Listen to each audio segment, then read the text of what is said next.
अगर ये लोग तय करेंगे तो हम 2024 भी लड़ेंगे, और अगर नहीं तय करेंगे तो नहीं लड़ेंगे। चुनाव मैंने नहीं लड़ना है, चुनाव लड़ना है जितने भी लोग जीते उनमें अधिकतर रिकाउंटिंग में हार गए। पहली रिकाउंटिंग में नहीं हारे तो दूसरी रिकाउंटिंग में हार गए।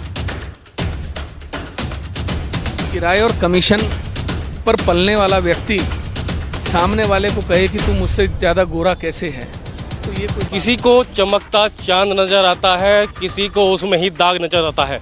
नमस्कार, मेरा नाम है नितिन कुमार और आप देखना शुरू कर चुके हैं रुड़की अब। दोस्तों, इस वक्त मेरे साथ मौजूद हैं खानपुर विधायक वरिष्ठ पत्रकार उमेश कुमार जी।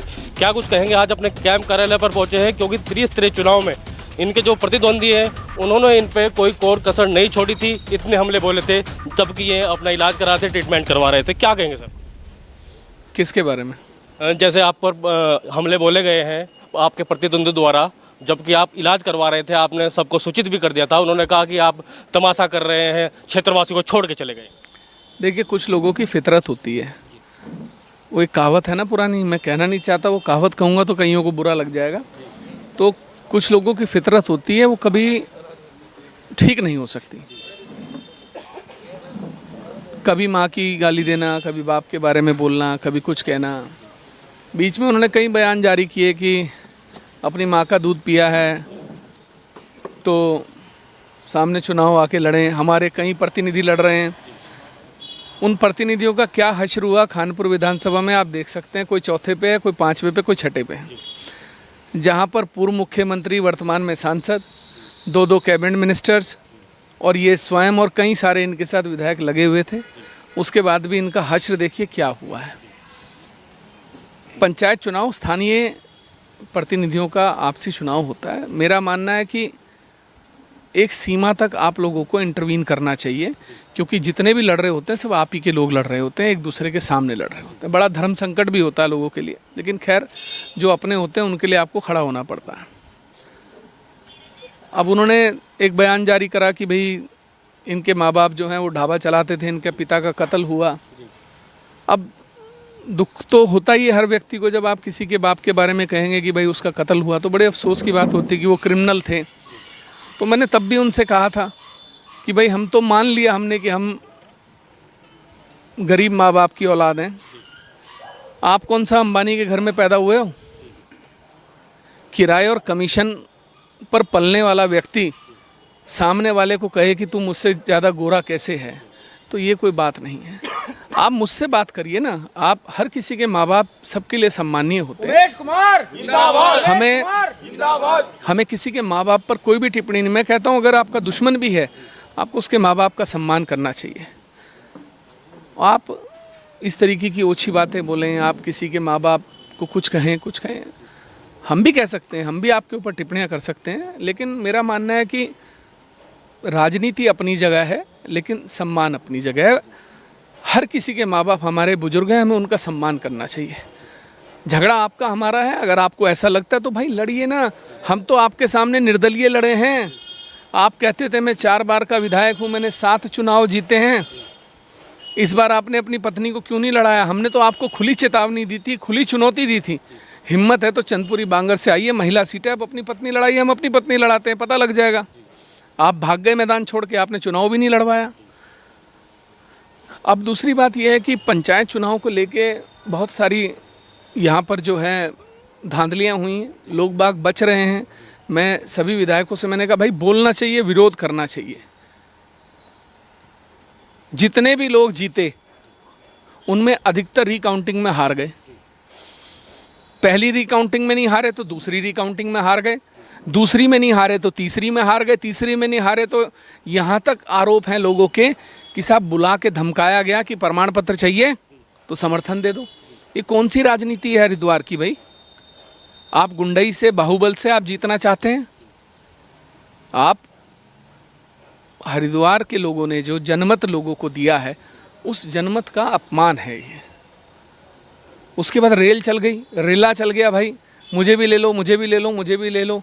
अरे भाई, आप लोगों को लोगों ने बहुमत देकर, जीत कर, अपना जनमत देकर भेजा है। इतना अपमान ना करें। ऐसा दल बदल भी नहीं व्यक्ति को होना चाहिए कि अपने निजी स्वार्थों के चलते आप जनता के जनमत का अपमान करें। जितने लोग मुझ पर आरोप लगाते थे कि ये जीत कर भाजपा में चला जाएगा, आज वो सारे भाजपा में चले गए। तो ये नियति है, लोगों को समझना चाहिए, हरिद्वार की जनता को समझना चाहिए कि आज नहीं संभले तो कल को कोई बचाने वाला भी नहीं आएगा, आपका वो हश्र होगा। अंकिता हत्याकांड पर क्या कहेंगे? जो अंकिता हत्याकांड हुआ है उस पर कोई बीजेपी नेता खुल के नहीं बोल रहा है, क्योंकि बीजेपी के नेता के लड़के हैं, उनको बचाया जा रहा है या कुछ प्रोटेक्शन दी जा रही है, उसको लेकर क्या? देखिए, ये यही नहीं है, कभी भी जब किसी दल की सरकार होती है और उनके किसी व्यक्ति के ऊपर कोई बड़ा आरोप लगता है तो पार्टी अपने को बचाती है। लेकिन मुझे लगता है कि सरकार ने जनता के दबाव में या स्वयं जो भी है कार्रवाई उचित की है, समय पर की है। लेकिन मुझे लगता है कि कहीं ना कहीं कुछ प्रशासनिक चूक हुई हैं, चाहे वो डीएम से हुई हो, चाहे एसपी से हुई हो, किसी से भी हुई हो। अब सबको मिलकर, जैसे कि एसआईटी गठन हुआ है, जांच होनी चाहिए, निष्पक्ष जांच होनी चाहिए, किसी के दबाव में ना हो। दोषियों को सज़ा दिलाने के लिए फास्ट ट्रैक कोर्ट का गठन किया जाना चाहिए। फास्ट ट्रैक कोर्ट में, क्योंकि पौड़ी में फास्ट ट्रैक कोर्ट नहीं है, मामले को फिर या तो देहरादून लाना होगा या किसी अन्य जगह जहां फास्ट ट्रैक कोर्ट हो वहां चलाया जाए और जल्द से जल्द सजा हो। सबसे पहले आपने ही आर्थिक मदद के लिए आप आगे आए थे। आपने कहा था कि हर विधायक को वहां पर आर्थिक मदद देनी चाहिए, लेकिन कोई विधायक मुझे लगता नहीं आगे आया। आपने सरकार को भी कहा? जी, मैंने कहा था कि मैं अपनी जो तनख्वाह है उससे आर्थिक मदद करूंगा और मैंने निवेदन भी किया था, आग्रह भी किया था बाकी विधायकों से कि भाई आपको जो है अपनी तनख्वाह से 50-50 हज़ार देने चाहिए। क्योंकि सोशल मीडिया पर चल रहा था कि अंकिता का अपना जो सपना था वो ये था कि वो अपने माँ बाप को एक छत दे सके। तो मैंने कहा हम 70 विधायक हैं, 50-50 हज़ार भी देंगे तो 35 लाख रुपए हो जाते हैं और मुझे लगता है पहाड़ में अच्छा घर बन जाता है 35 लाख में।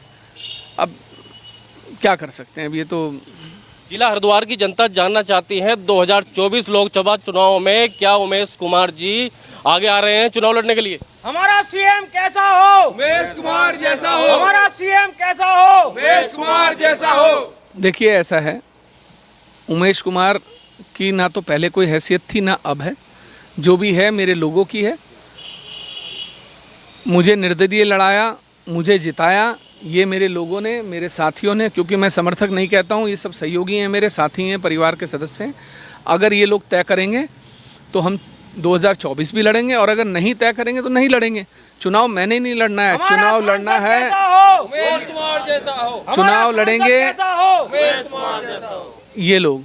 अगर इनकी इच्छा है चुनाव लड़ने की तो लड़ें, मैं तो तैयार हूँ इनके साथ। तो जाते जाते क्षेत्र की जनता को क्या कहना चाहेंगे और अपने प्रतिद्वंदियों को क्या कहना चाहेंगे?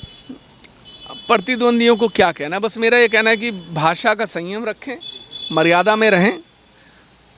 अगर हम आपसे डरते होते तो हम खानपुर की सीट पर आकर निर्दलीय चुनाव नहीं लड़ते। उमेश कुमार जिंदाबाद, उमेश कुमार जिंदाबाद। बार बार किसी को उकसाना नहीं चाहिए, बार बार किसी के साथ हैसियत और माँ का दूध और इस तरीके की बातें नहीं करनी चाहिए, क्योंकि माँ का दूध हमने पिया हुआ है, तभी आपको 8,000 से जमीन चटा दी, धूल चटा दी। उमेश कुमार तो इसलिए बार बार ये माँ के दूध की बात ना करें। माँ का दूध तो हमने कई बार आपको चुनौती दी, हमने तो आपके लिए पहलवान भी लाए थे, आप तब भी लड़ने नहीं आए।